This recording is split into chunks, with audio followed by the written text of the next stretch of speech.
రాష్ట్రంలో గద్దెనెక్కినటువంటి ముఖ్యమంత్రి చంద్రబాబు నాయుడు, ఉప ముఖ్యమంత్రి పవన్ కళ్యాణ్, కాబోయే కాలానికి రాబోయే ముఖ్యమంత్రి అని చెప్పుకునేటువంటి నారా లోకేష్ ఖచ్చితంగా సమాధానం చెప్పి తీరాలి.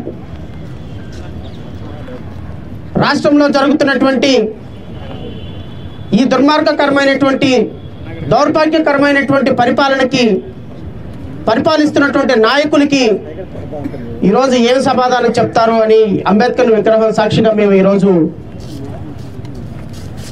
ఈ రాష్ట్ర ప్రభుత్వాన్ని ప్రశ్నిస్తున్నాం. ఇప్పుడే మీ ముందుకు వచ్చినటువంటి ఒక తల్లి సుగాలి ప్రీతి అనేటువంటి ఒక 14 సంవత్సరాల చిన్న పాప అత్యంత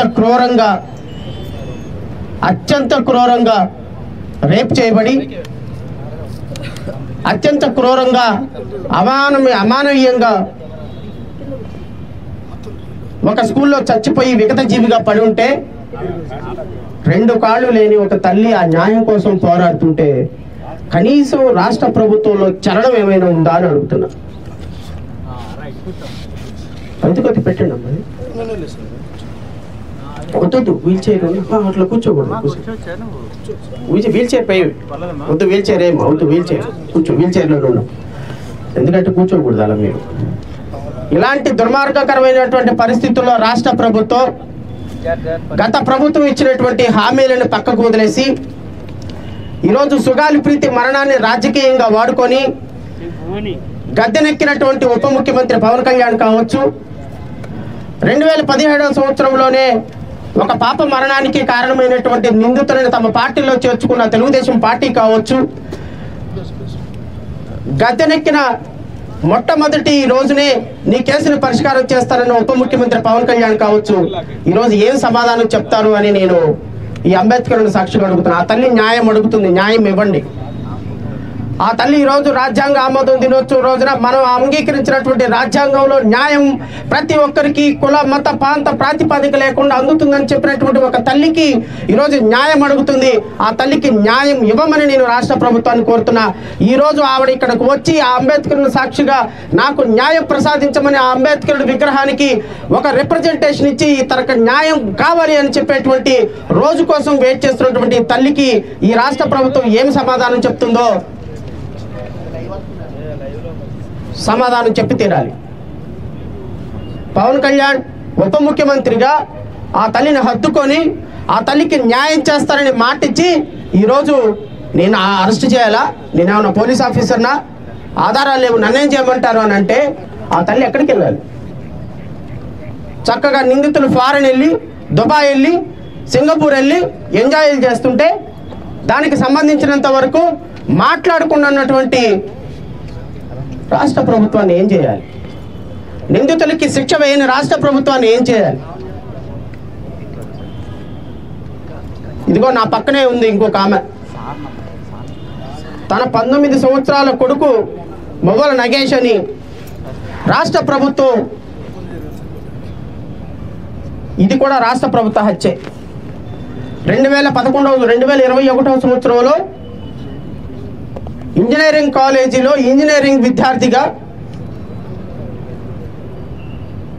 కాలేజీ చేరిన అతి కొద్ది రోజుల్లోనే విగత జీవుడై చచ్చిపోయి పడి ఉంటే పోలీసులు 302 302 సెక్షన్ కింద మర్డర్ కేసు రిజిస్టర్ చేసి కాలేజీ యాజమాన్యంలో డ్రగ్స్ అమ్ముతున్న కారణంగా కాలేజీ యాజమాన్యంలో డ్రగ్స్ అమ్ముతున్న సందర్భంలో ఈ అబ్బాయి పట్టుకున్నాడని, ఈ అబ్బాయి చూశాడని అతన్ని చంపేసి తీసుకెళ్లి సూసైడ్గా ఆత్మహత్యగా చిత్రీకరిస్తే ఆ రోజున నా బిడ్డకు న్యాయం చేయండి అని ఈ తల్లి మాట్లాడుతుంటే పవన్ కళ్యాణ్ ఈ బిడ్డ కోసం వెళ్ళి శ్రీకాకుళం జిల్లా పలాస వెళ్ళి ఈ కుటుంబాన్ని ఓదార్చి ఈ కుటుంబం కోసం 3 సంవత్సరాల పాటు మొత్తం జనసేన పార్టీ కార్యాలయం వెళ్ళి ఈ కుటుంబం కోసం, ఒక మత్స్యకారుల కుటుంబం కోసం పోరాడుతుంటే ఇక్కడ ఉన్నటువంటి మహిళ ఒక ట్రైబల్ మహిళ, ఇక్కడ కూర్చున్నటువంటి ఒక మహిళ ఒక మత్స్యకారు కుటుంబానికి సంబంధించిన మహిళ, వాళ్ళ కొడుకు మరణాన్ని ఇంజనీరింగ్ కాలేజీ యాజమాన్యం మాత్రమే దీనికి బాధ్యులు. ఆ ఇంజనీరింగ్ కాలేజీ యాజమాన్యాన్ని అరెస్ట్ చేయాలని జనసేన పార్టీ కార్యాలయం వెళ్ళి కొన్ని నెలల పాటు ఉద్యమాలు చేసి దొంగతనంగా వాళ్ళ కాలేజీ యాజమాన్యాలతోటి కుమ్మక్కై 2024వ సంవత్సరంలో ఆ కాలేజీ యాజమాన్యానికి సంబంధించినటువంటి తోనేటి శ్రీధర్ అనేటువంటి మేనేజింగ్ డైరెక్టర్ని జనసేన పార్టీ కార్యాలయంలో కోట్ల రూపాయలు తీసుకొని నీ పార్టీ కార్యాలయంలో జాయిన్ చేసుకున్నావు.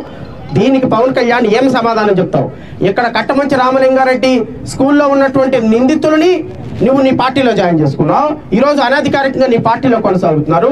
ఇక్కడ ఉన్నటువంటి నిందితులు తోనేటి శ్రీధర్ని కూడా నీ పార్టీలో జాయిన్ చేసుకుని కోట్ల రూపాయలు తీసుకొని, అంటే బాధితులను అడ్డం పెట్టుకుని రాజకీయాలు చేయడానికి ఈ అమాయకమైనటువంటి తల్లులే దొరికారా? ఈరోజు ఈ తల్లులు న్యాయం అడుగుతున్నారు. ఈ అంబేద్కర్ విగ్రహం సాక్షిగా ఈరోజు రాష్ట్ర ప్రభుత్వం నుంచి ఎవరో ఒకళ్ళు ఇక్కడికి వచ్చి ఈ తల్లులకి న్యాయం చేస్తాము అని అష్యూరెన్స్ ఇచ్చేంత వరకు ఇక్కడ నుంచి కదిలే ప్రసక్తి లేదనైతే మాత్రం నేనైతే రాష్ట్ర ప్రభుత్వానికి ఒక హెచ్చరిక జారీ చేస్తాను. ఖచ్చితంగా ఎవరైనా సరే ఈ తల్లులకి ఖచ్చితంగా న్యాయం జరిపి తీరాలి. న్యాయం జరగకపోతే దాని కాన్సిక్వెన్సెస్ రాష్ట్ర ప్రభుత్వమే భరించాల్సి వస్తుంది.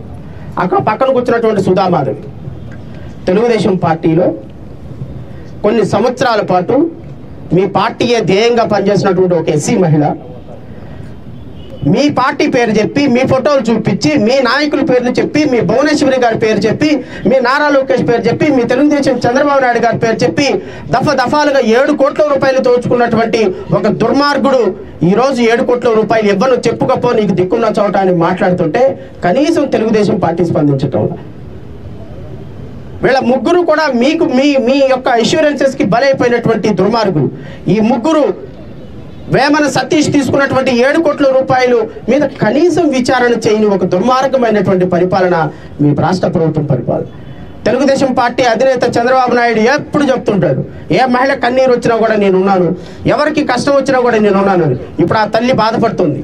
ఆ తల్లి మాట్లాడుతుంది, నాకు నష్టం జరిగింది, నా కష్టాన్ని విను చంద్రబాబు, ఒక్కసారి నీ కోసం జైల్లో ఉన్నప్పుడు కొన్ని 54 రోజుల పాటు దీక్షలు చేశానన్నా, ఈరోజు నాకు కష్టం వచ్చింది, కనీసం ఎవరైనా వచ్చి ఇదిగో నీ కష్టం ఏంటని మాట్లాడతారని ఎదురు చూస్తుంది. ఆ తల్లికి ఏం సమాధానం చెప్తారు?